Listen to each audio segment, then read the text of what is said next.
Meanwhile, the battle for the soul of Los Angeles, the Lakers and the Clippers, top 10 scoring matchup. Luka leading the NBA in scoring. Kawhi Leonard is 8th and kind of carrying this team as Doncic finds space, fires for 3. He was hot early. Doncic from deep. He had 17 points on a scorching 75% from the floor. And the Lakers would lead by 11 after 1. On to the second quarter with his Clippers down 13. It's Kawhi going to work. Pulls up for the jumper and the foul. Pulls his team within 10 after the made free throw. And then loose ball collected by Chris Dunn gives it to Leonard. Leonard for 3. He had 19 points on 6 and 11 shooting in the second quarter. So now the Clippers are within 7 at the half. So just taking turns there with Luka. Now we're all tied up at 101 in the fourth. LeBron to DeAndre Ayton. He finds Austin Reaves for 3. Reaves finishes with 29 points as the big three were finally playing together.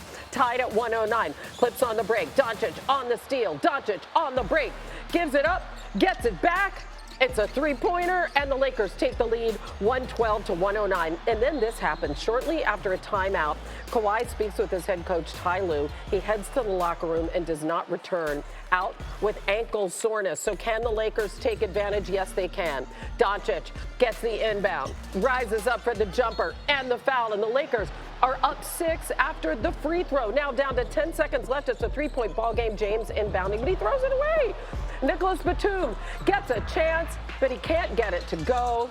And the Lakers win 125-122. Doncic finishing with 38 points and 11 dimes. Afterwards, LeBron asked about having their full complement of talent. Both teams shot really well, but was able to get a couple stops. Obviously, Luka and AR was phenomenal offensively. Every second, every minute that we're on the floor together, it helps. Like I said, it was that All-Star weekend. We don't know what we're going to be until we get fully healthy, and tonight was one of the first games where JJ and the coaching staff could look down and know everybody was available. So, we just got to keep pushing. We got to keep pushing. We got a tough team coming in on Sunday. Let's see, a lifetime NBA rivalry, so we got to be ready for them. They're playing great basketball, too. Lakers and Celtics on Sunday. Indeed. LeBron mentioned All-Star Weekend. All-Star Game MVP Anthony Edwards and the Timberwolves hosting the Mavericks. Edwards with career highs in points per game, field goal percentage, and three-point percentage. Under 2 minutes to go, first quarter. Jaden Daniels to Naz Reid, and Naz Reid to the rack over Daniel Gafford. Oh, my goodness. Naz, major look. He had 21. T-Wolves up 12. Late second quarter. Ant-Man for 3. The lead is 17. Minnesota gets the ball back, and Anthony Edwards gets the ball back, and he buries a triple from the wing. 20 points on 7 of 14 shooting in the first half. 69-57 Timberwolves at the break, fourth quarter, under 5 minutes to go. Edwards to the rim. The lead is 6, under 90 seconds to play. Edwards going to get to a spot. Mid-range game is strong. The lead is 8. Next Timberwolves possession. Who else? Anthony Edwards, corner 3. He had 40. His 8th 40-point game this season, tying Luka for the most in the NBA. Timberwolves win 122-111. Here's Ant-Man after the game. I ain't gonna lie, I kind of do this in my sleep for real. I'm being honest with you. I woke up today and knew I was gonna get 40. I seen K go for 40. I said, that mean I gotta get 42. I love it. He does not lack for confidence. Yeah, no. I mean, Cunningham goes for 40. He's like, yeah, I think I'll do the same thing. So that 40 again, got it for the 8th time this season, tying Luka for most in the league. Last night also his 27th career 40-point game. That is 14 more than any other player in Timberwolves history. Karl Anthony Towns is next closest with 13.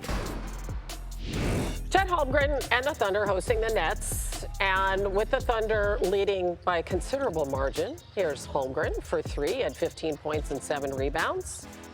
You know what was probably the worst trade at the deadline? What? It was the Sixers sending Jared McCain to Oklahoma City. Look at McCain. Why did he do that? Yeah, why'd they do it? The Sixers thought they had another trade on the back end of that, but man, yes, OKC, yes, Jared McCain. 21 points. Here he was after the win. I got great people around me, man. Got great teammates, great organization, and they gave me the confidence to just go out there and be me. And that's the best part about basketball is going out there and being yourself. Absolutely right. Congrats on the win. Appreciate you. Wait. Huh?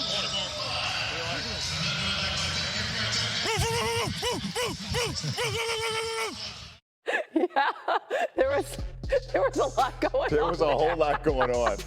That was great, That man. was- Is he happy being at OKC? You know he is. That's a loose, fun team right now. Yeah, let's go to Cavs and Hornets. Cavs 4-0 since getting James Harden, Donovan Mitchell ready. Going downhill, got the layup to go. 90-89 Cavs going into the fourth quarter. Early fourth, Harden coming off a screen for three. Cavs up 5, halfway through the fourth now. Harden again, driving to the basket. Another floater. He had 18 points, 8 assists. Cleveland Cavaliers up 4, under a minute left in the game. Mitchell to the elbow. He had 32. Cavs going to win 118-113. Their 7th straight win. They are rolling, Hannah. Speaking of, Cleveland jumping a spot ahead of the Knicks in the Eastern Conference standings. It is the first time the Cavaliers hold an outright spot in the top 3 in the Eastern Conference standings since November 23rd. Cleveland again winning a league best 7 straight games, with each of the last 5 with James Harden on the floor. And now back to those New York Knicks who host KD and the Rockets tonight on ABC. And the Knicks have struggled. They have lost 3 of their last 5, most recently an ugly 15-point loss to the Pistons on Thursday at home with all those stars in the house. Meanwhile, how about the Rockets? 5 straight road wins. Only the Hornets have a longer active road win streak with 6 in a row. And Durant is at the Garden for the first time since April 2022. That's right.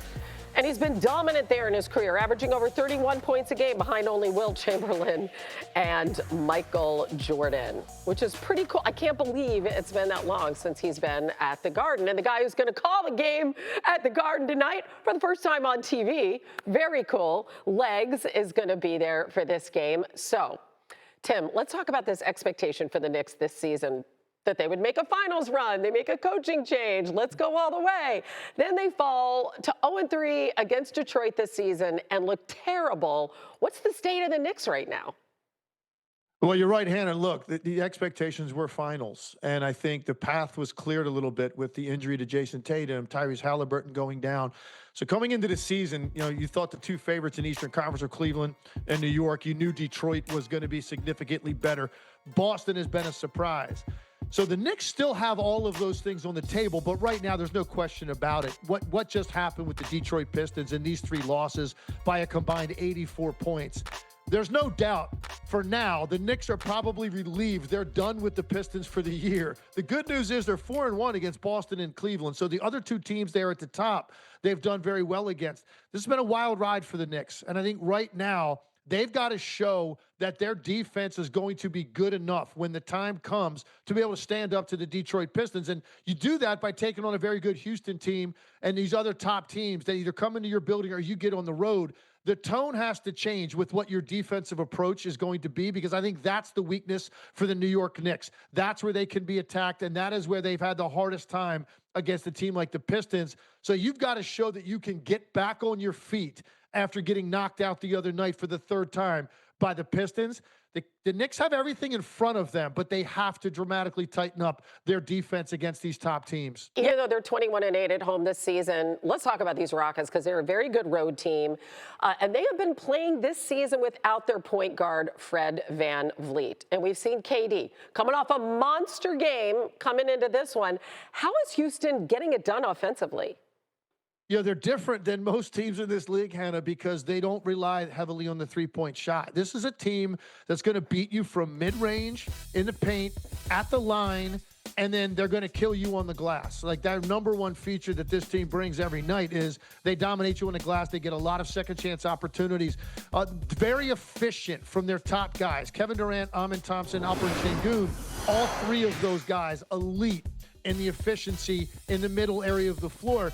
29th in the league at 3-point attempts. Like, you just don't see teams typically operate that way and be this good offensively, but that's how Houston gets it done. And it's going to be a big challenge for the Knicks, first and foremost, to control their own defensive backboard, because that is where Houston just absolutely hammers you. They get second chance opportunities to put the ball back in the hands of elite offensive players, and you have to play defense sometimes for 30 to 40 seconds at a stretch. Yeah, it's been a while since the Rockets have won at the Garden, all the way back since 2019. All right, let's talk about these Lakers. They're half a game back of the Rockets. Last night was just the 11th game that we saw LeBron, Luka, and Austin Reaves all play. I do not want to make too big a deal of this, okay, because Kawhi Leonard was out for the final 5 minutes of the game, and the Lakers had their full complement of players, but they did get the win. Going forward, what sort of problems might this lineup, when the big three are healthy, present for opponents? Well, this team is the one team in the NBA that you look at the top 3 guys on their roster and you say nobody can match what those 3 guys do in terms of offense creation. No one's got 3 guys on this level when you include Austin Reaves in there with Luka and LeBron. So that means for J.J. Redick, he's got the luxury throughout the game of staggering their minutes to ensure that most of the game, 90% of the game, you can have 2 of those guys on the court at all times, but certainly at no point are you going to have none of them. And I think that's what they bring to the table. And offensively, they can be elite as they were last night. Now, defensively, I think it's a below average team, but their offense can be so good on certain nights when all 3 guys play. If you're forcing the other team to take the ball to the net most of the night, it's going to improve your half-court defense. And I think that's what the Lakers are counting on. And they've only had 11 games, as you said, all year to see what that looks like. But when they've had it, it looks pretty dominant offensively. And that's what the Lakers are counting on. Yeah, I mean, to your point, they're 8-3 this season in the games that LeBron, Luka, and Reaves all play. They need to stack up a lot more of those. Legs, we're looking forward to your call. Have fun tonight at the Garden. Thank you. Wanna try to post at what I look like. Think I'm gonna try to wear, pull up all brains. Jimmy with the heat, I'm on fire. It's NBA on the ESPN.